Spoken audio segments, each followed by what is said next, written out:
G'day everybody, it's 11:11. You won't believe it, I just did this video, started it, and there was no audio, like mic happens. And I finished it at 11:11. I've now restarted it again, and we're still 11:11. We've just gone 11:12 a.m. in Tasmania, Australia. Tell me that's not a sign, guys. The video failed. Right when I stopped, I said, goodbye, everybody. Look at this. It's just gone 11:11. I stopped the video. I realised there's no audio. I started again, and I've still nearly got that full minute left to start the video at 11:11. So just know that this is the second video. The first one finished at 11:11. This one's starting at 11:11 a.m. in Tasmania. Probably means nothing, but we all see that number. Anyway, I want to mention two channels. The second time round, again. Second attempt. Repo Man 64 and Jarrett at Supernatural by Design. I think... Sorry about that. I didn't mean to do that. I think that Mike, good old Mike, I think God has really used Mike in these times to show us God's true timeline. I truly do. I think Mike's nailed it with the head of the year. Nobody's provided any verses to dispute what he said, either to him nor to me when I've asked them. And I think Mike nailed it. I think we passed Purim on God's calendar, even though Purim isn't one of God's feasts. And I believe that Brother Jarrett at Supernatural by Design, with the things he's seen as far as the lunar calendar, the lunar eclipses and all this sort of stuff in the book of Esther, I believe that Jarrett has nailed it as far as showing that God is actually working on the Hebrew religious calendar, hence turning their feasts into mourning. I think Mike's research has been perfect and spot on, and I truly think God has used him in these last days to show us God's true calendar. But I also think he's used Jarrett to show us the Jewish religious calendar, or the Hebrew religious calendar, and how it's falling on the varying blood moons, etc., and aligning with the book of Esther, as I've been following and doing studies in as well. We are in very, very exciting times. Everybody knows that I think we're going to see a pre-Purim rapture. I believe God has used Mike to clearly show us the error of the Jews as far as their timeline goes.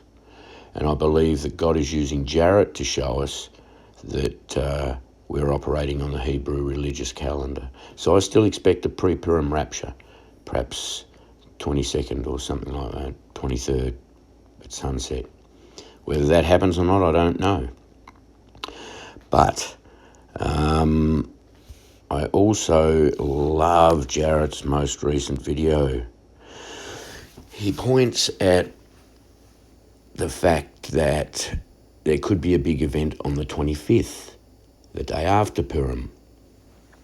And I agree, there could be. My studies show that that would be in tribulation and that the rapture would occur before Purim, as per the reversal of feasts, etc. in Esther. But nonetheless, these dates all line up perfectly.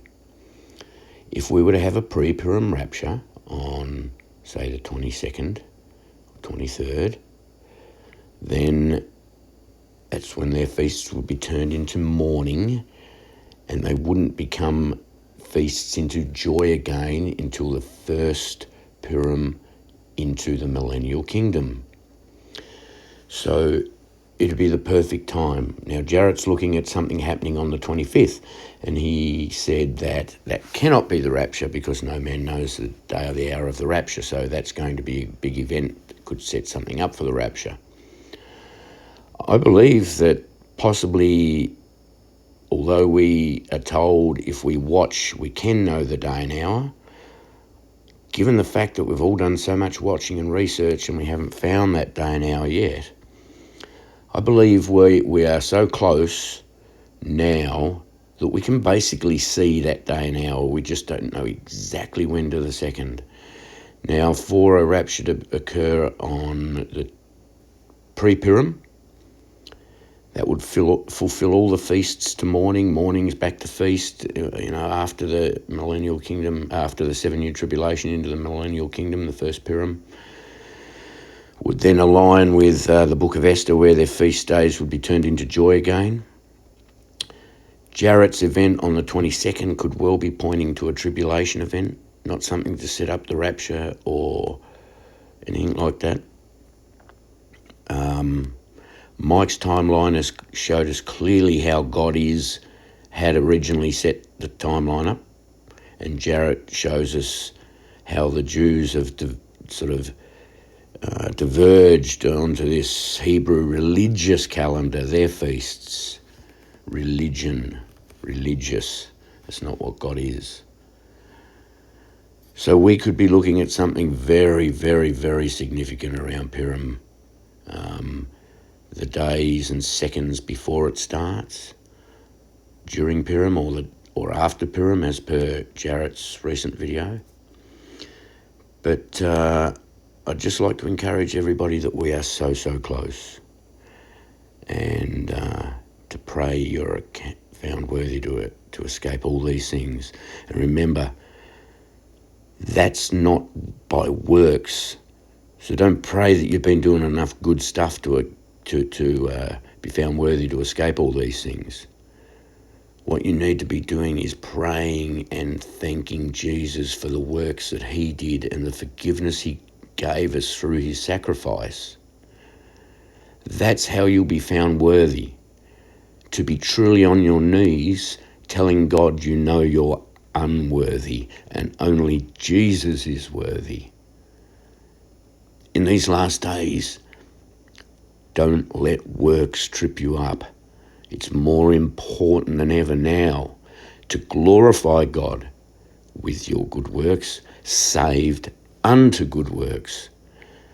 But to know 100% in these last days, those works mean nothing as far as your salvation goes. Give it all to Jesus, guys. We are so close. God bless. Amen.